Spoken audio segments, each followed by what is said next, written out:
everyone, welcome to the next lesson in our chapter on trigonometric ratios and functions.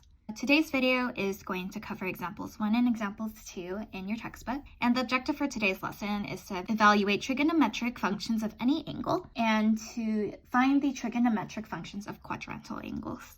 Let's first get a general definition of a trigonometric function. We're going to generalize those right triangle definitions so that we can apply it to any angle in standard position. So let's say theta is an angle in standard position, and let's say that the point xy is the point where the terminal side, or the side where that angle ends, crosses the circle. And the circle is defined by the equation x squared plus y squared is equal to r squared, where the radius of the circle is the length of r. Notice that if we draw a line from that point xy down to the x-axis, this creates a right triangle. Now, this angle right here is what's called a reference angle, and that's the angle that we use to define the trigonometric functions of our angle theta. We're going to learn a little bit more about reference angles in our next lesson, but it's always going to be that angle that is formed by the terminal side of your angle theta and the x-axis. Now, once you draw that line that creates that right triangle with your reference angle, the vertical length is going to have a measurement of y, and this horizontal length is going to have a measurement of x, and this is where that point xy comes from. Once you have those defined, you can find the trigonometric functions of your angle theta. And then the definitions are the same as the ones that we learned before. Sine of theta is going to be opposite over hypotenuse, so that's where we get y over r. Cosine of theta is adjacent over hypotenuse, so that's where we get x over r. Tangent of theta is opposite over adjacent, so that's where we get y over x. X cannot be equal to 0.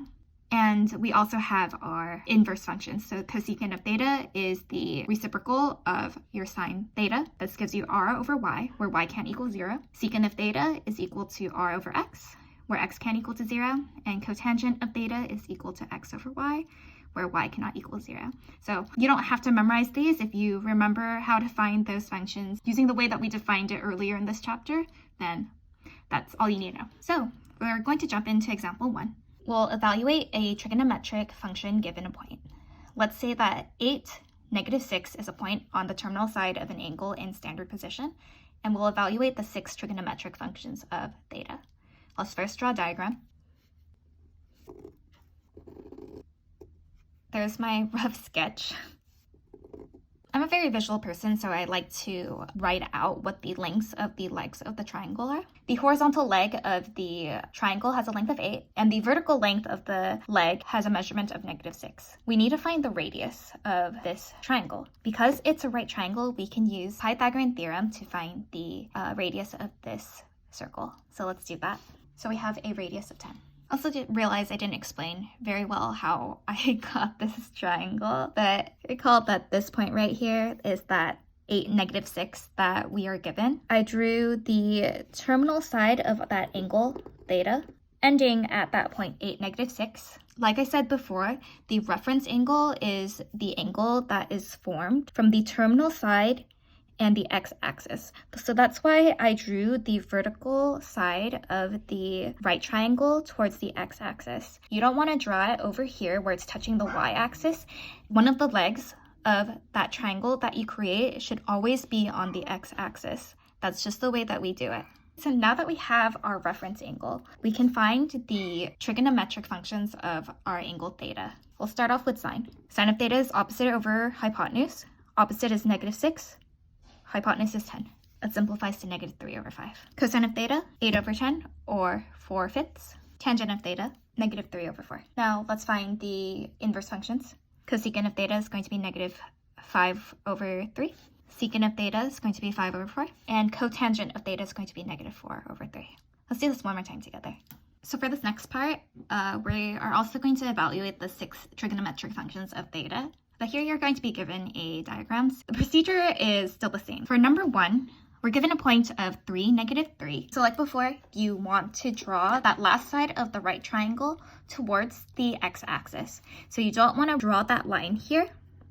You want to draw it down or up to the x-axis. And then I like to make note of the lengths of the legs of the right triangle. Oh, and I forgot to mention this before, but because the vertical length is on the negative side of the y-axis, I denote it as -3, and because the x length is on the positive side of the x-axis, I denote it as +3. You do want to be careful of the lengths of the legs of the right triangle. The radius is always going to be positive, so keep that in mind. All right, so we want to find the radius of this circle.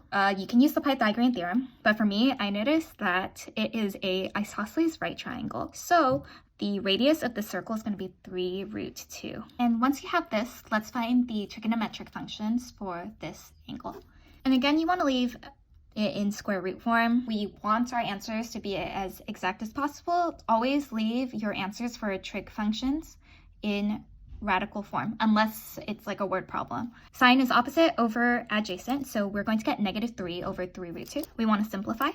I get -1 over √2, and because we do not like radicals in our denominator, we have to rationalize it.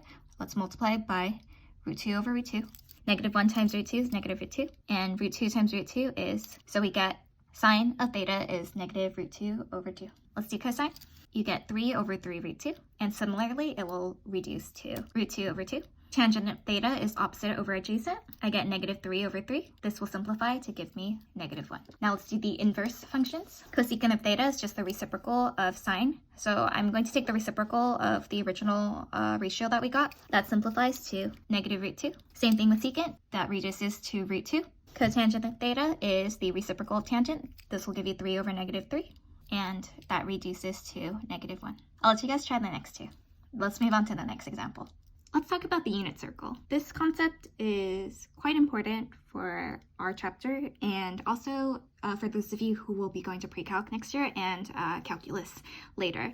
So the unit circle is a circle that has a radius of 1, where the center is at 0, 0. Sine of theta and cosine theta are simply going to be the y-coordinate and x-coordinate of the point where the terminal side of theta intersects the unit circle. So just think y is sine of theta and x is cosine of theta. I inserted an image of the unit circle with the angles that you most commonly see on the unit circle. This is the same image that I gave you in our previous lesson.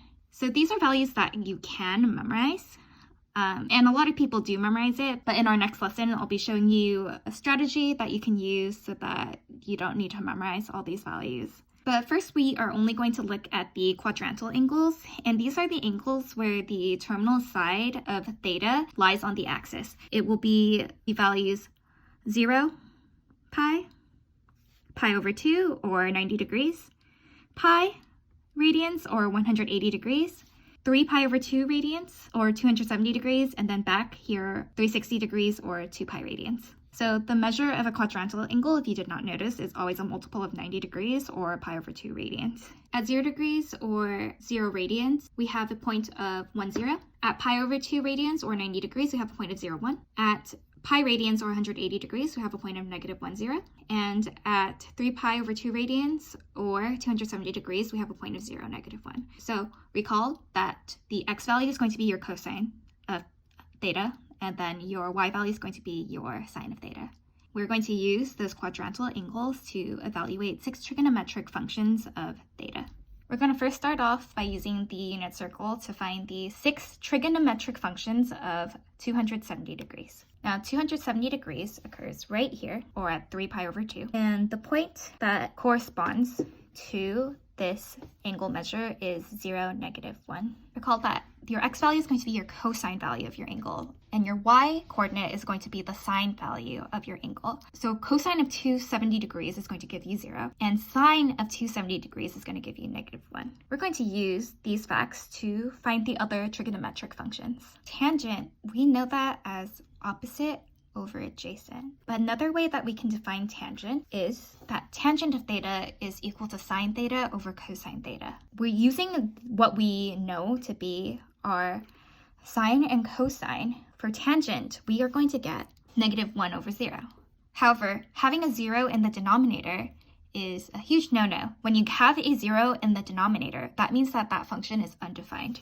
Now let's find the reciprocal functions. Cosecant of 270 is going to be the reciprocal of the sine of 270. The reciprocal of -1 is just going to be -1. Secant of 270 degrees is going to be the reciprocal of your cosine value. We can define 0 as 0 over 1. So if we were to take the reciprocal of this, we'll get 1 over 0.